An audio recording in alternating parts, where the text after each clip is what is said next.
Hi friends, இந்த குளிர்காலத்தில் நம்ம உடலுக்கு நல்ல சூட்டை தந்து நோய் எதிர்ப்பு சக்தியை தரக்கூடிய இயற்கையான ஆன்டிபயாட்டிக்கான பூண்டு சோறு எப்படி நம்ம செய்யறதுன்னு பார்க்கலாம். வாங்க வீடியோக்குள்ளே போகலாம். நல்ல டேஸ்டியாக இருக்கும். Hi friends, welcome to Amudha kitchen. அமுதா கிச்சனில் இன்றைக்கி ஹெல்த்தியான லஞ்ச் பாக்ஸ் சோறு தான் இன்றைக்கி நம்ம பார்க்க போகிறோம். நல்லா ஹெல்த்தியானது. இந்த கோல்டு டைமில் நம்மளுடைய பாடியோட இம்யூனிட்டி பவரை இன்க்ரீஸ் பண்ணக்கூடிய, அதாவது நோய் எதிர்ப்பு சக்தியை அதிகரிக்கக்கூடிய நல்ல சத்தான சோறு தான் இது. எப்படி செய்யறதுன்னு பார்க்கலாம். வாங்க வீடியோக்குள்ளே போகலாம். தாளிக்க 1/4 டீஸ்பூன் கடுகு, 1/4 சிட்டிகை சீரகம், உளுத்தம்பருப்பு 1 டீஸ்பூன், 1/2 டீஸ்பூன் கடலைப்பருப்பு, தனி மிளகாய் தூள் 1/2 டீஸ்பூன் எடுத்துக்கோங்க போதும். 1/4 டீஸ்பூன் அளவுக்கு தனியாத்தூள் தனியாக இருக்கும் பாருங்கள், அது எடுத்துக்கலாம். சால்ட்டு தேவையான அளவுக்கு. மீடியம் சைஸ் வெங்காயம் 2, இது போல் மீடியமாக கட் பண்ணி எடுத்துக்கோங்க. ரொம்ப பொடியாக கட் பண்ண வேணாம். கொஞ்சமாக கருவேப்பிலை. இது பெரிய பற்கள் கொண்ட பூண்டு. இது கரெக்டாக 11 பற்கள் எடுத்து வச்சுருக்கேன். நல்லா பெரிய பூண்டு இது. நீங்கள் சின்ன பற்கள் பூண்டாக இருந்ததுன்னா 20 பற்கள் பூண்டு எடுத்துக்கோங்க. தோல் உரிச்சிட்டு எடுத்துக்கோங்க. இதை நல்லா பஞ்சு போல் நம்ம உரல்லையோ இல்லைன்னா அம்மிலையோ தட்டி எடுத்துக்கலாம். இது இப்போ எப்படி செய்யறது அப்படின்னு சொல்லிட்டு பார்க்கலாம். அவ்வளோதான். இந்த பூண்டு சாதம், அதாவது பூண்டு சோறுன்னு சொல்லக்கூடிய நோய் எதிர்ப்பு சக்தியை அதிகரிக்கக்கூடியது பூண்டு. இயற்கையான ஆன்டிபயோட்டிக் அப்படின்னு சொல்லுவாங்க இந்த பூண்டு நம்ம உடம்புல எவ்வளோக்கு எவ்வளோ சேர்க்குறோமோ நோய் எதிர்ப்பு சக்தி அதிகமாவதோட செரிமானத்தன்மை அதிகரிக்கும். மேலும் இந்த பூண்டில் இருக்கக்கூடிய பெனிஃபிட், அதாவது டிஸ்அட்வான்டேஜ் அப்படின்னு சொன்னோம்னா, இதை அதிகமாக சேர்த்துக்கும் போது நெஞ்செரிச்சல், வாயு தொல்லை அது போல் அதிகமாக ஆகிடும். மீடியமாக நம்ம சேர்த்துக்கிட்டோம்னா வாயு தொல்லையை அதாவது வாயு தொல்லை பாடியிலேருந்து நல்லாவே ரிலீஸ் ஆகும்.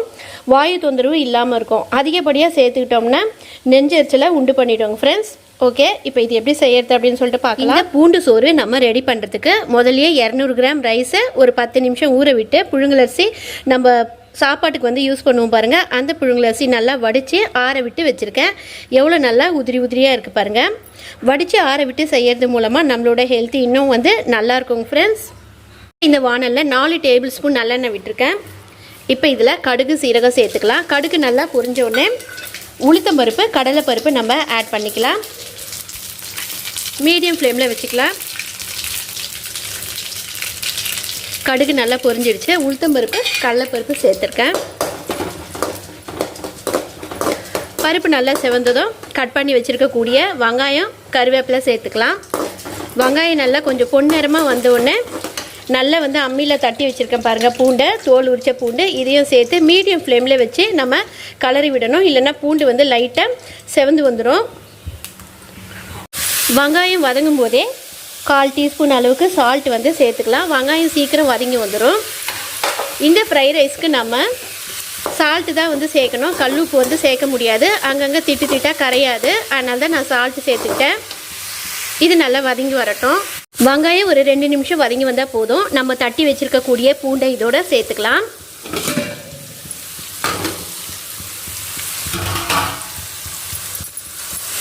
நல்லா கலந்து விட்டுடலாம். மீடியம் ஃப்ளேம்லேயே வச்சுக்கோங்க. நம்ம சேர்த்த பூண்டு 2 நிமிஷம் வதங்கி வந்தவுடனே தனியாத்தூளும் மிளகாய் தூளும் சேர்த்துக்கலாம். இப்போ ஃபைனலாக நம்ம ஆற விட்ட சாதத்தை போட்டுட்டு சால்ட் எந்த அளவுக்கு இருக்குன்றத பார்த்துட்டு சால்ட் சேர்த்துக்கலாம். மிளகாய் தூள், தனியாத்தூள் சேர்த்துட்டு இது போல் நல்லா கலந்து விட்டுருங்க. இப்போ ஆற விட்ட சாதத்தை இதோட சேர்த்து மிக்ஸ் பண்ணிவிட்டு சால்ட்டோட அளவை பார்த்துக்கலாம்.